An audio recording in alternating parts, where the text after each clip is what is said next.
So I can tell you the secret of Shanling and how they're so successful even right now. This is the Shanling M3 Plus. It is priced at $469 at the moment I'm filming this video review. I just completed the full written review and I'm absolutely amazed by what Shanling is delivering for basically the same price as their M3X DAP. First off, we should start by clarifying what is a DAP. We call a DAP a digital audio player or a portable music player, but PMP doesn't sound quite correct for an audiophile, so let's stick with a DAP. The case doesn't come with the official package, you have to purchase it separately, but just look at this beauty. I absolutely love the color and the design of the M3 Plus. This is the mocha version. It should look like coffee. I actually think it looks even better than copper. It's a slightly rusty color, but it's absolutely beautiful. Now, this is a DAP. It has a 4.7-inch display, so it's bigger than most DAPs which are this size. The display occupies most of the front of the DAP. We have a volume wheel, which has pretty satisfying, very silent clicks. We have 3 navigation buttons on the left side. At the bottom we have the Type-C input and the microSD slot, and at the top we have 2 outputs, one which is 4.4mm balanced and one which is 3.5mm single-ended headphone output. So at this point you might be wondering, what does it do different from the M3X? First off, it has the latest Android 13 operating system. It's an open Android system, so you can install basically anything that's available on the Play Store, but it also has access to APK, Pure, Cool APK, and VIA.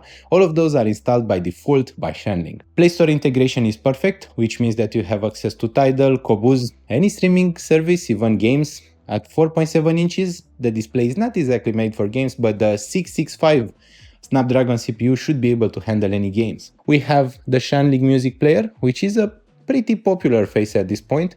It's not quite the same as Hibi Music, but it doesn't have to be, it's different. I have called out the Hibi name because Hibi is the creator of the software for most DAP companies out there, especially when they don't have a dedicated software department like Shanling does. There are a few working modes on the M3 Plus. We have the Android mode, which is basically open Android. We have the Prime mode, which allows you to run this in a music-only mode, basically a pure mode. Like we have the Mango mode on iBasso, and on other DAPs it's just pure mode.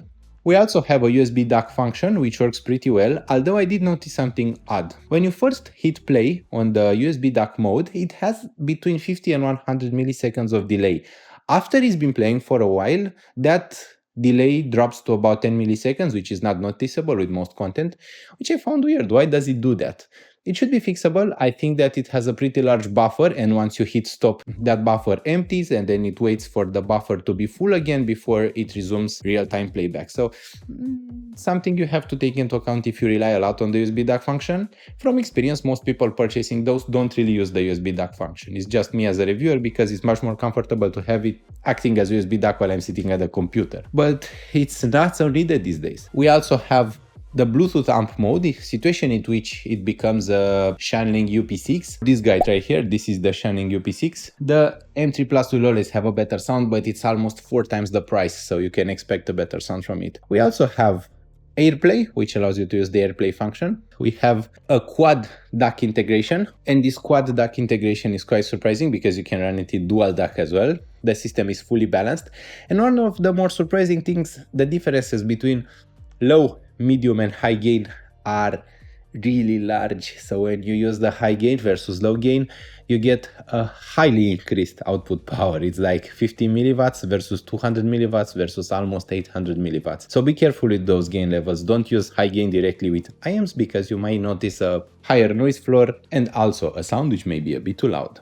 Besides the beautiful color, it also has a beautiful sound, and that's part of the reason why Shanling is still so darn popular. Even in Romania, something like this is selling like hot cakes. I have more friends who use Shanling right now than I have friends who use Pio, and I don't know how that's even possible because Shanling has no official representative, no distributor, nothing in Romania. They order it from outside and they are still happier with the Shanling sound. And the reason for that is just the sound actually, it's not even the firmware. Shanling firmware is okay, but it's pretty standard Android stuff. It is optimized for audio, but what's so special is how warm and smooth the sound is. So this is a pretty colored sound. It's nothing that I would call neutral. Not even in my craziest day I wouldn't consider this to be neutral. It's incredibly warm, bloomy, kind of boofy sound. It has a lot of sub-lows, it has a lot of sub-bass, it also has a smooth treble which couldn't offend anyone. It's the kind of treble that tells you good morning sir when it enters the room. It's so polite, so friendly, so fatigue-free.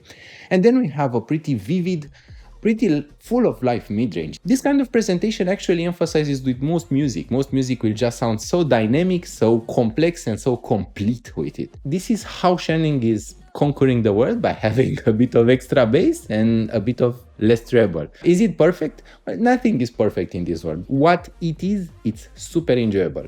And then there's the music style that's associated with this, because it's much better with either commercial music or with classical music, so it works with both. What does it not work with? Rock and metal. With rock and metal, you really need a bit of extra treble and a bit of extra sparkle. So if you want to listen to rock and metal, you need something that's a bit more neutral, because then you will hear a lot of the, drums, cymbal crashes. You need that in rock and in metal. But that's something that you have to consider. Most people who are really into the Shanling sound, they listen to slower, heavier, or just more refined music. For example, jazz, classical. Most of my friends listen to a bit of Diana Krall, stuff that's just more mature for audiophiles. Well, I'm still at the age where I really like rock and metal, so for me the signature is a bit too bloomy, and it doesn't really have that treble sparkle that I seek in music usually. But I think that it's super enjoyable with EDM, with pop, with dubstep, with rap. It's perfect. It's basically super nice. Another selling point is the price point, because at its price point, which is around $500, a bit less than 500, is seriously better compared to the other Shanling DAPs that we've heard, for example the M3X and even other $500 DAPs. It's even better at driving headphones than the HBR6 Pro 2, because the Pro 2 is made for EMs, while this one can drive full-sized headphones.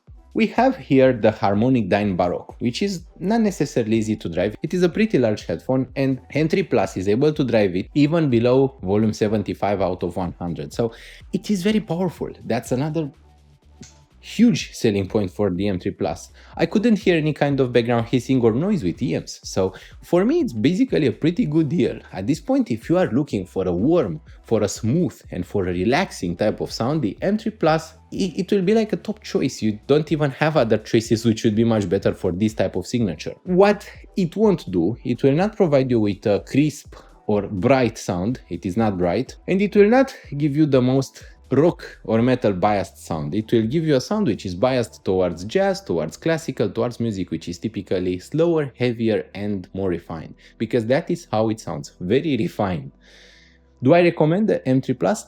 Absolutely. I think it is an amazing purchase. It runs very quickly. With the 65 from Snapdragon CPU, it should be able to run anything.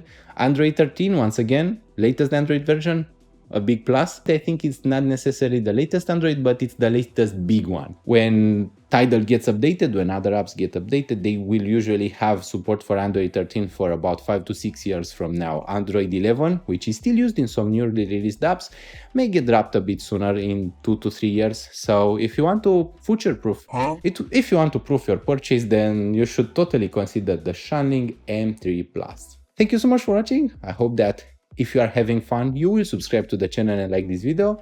I really appreciate you being here with me, and we'll see each other really soon. Bye!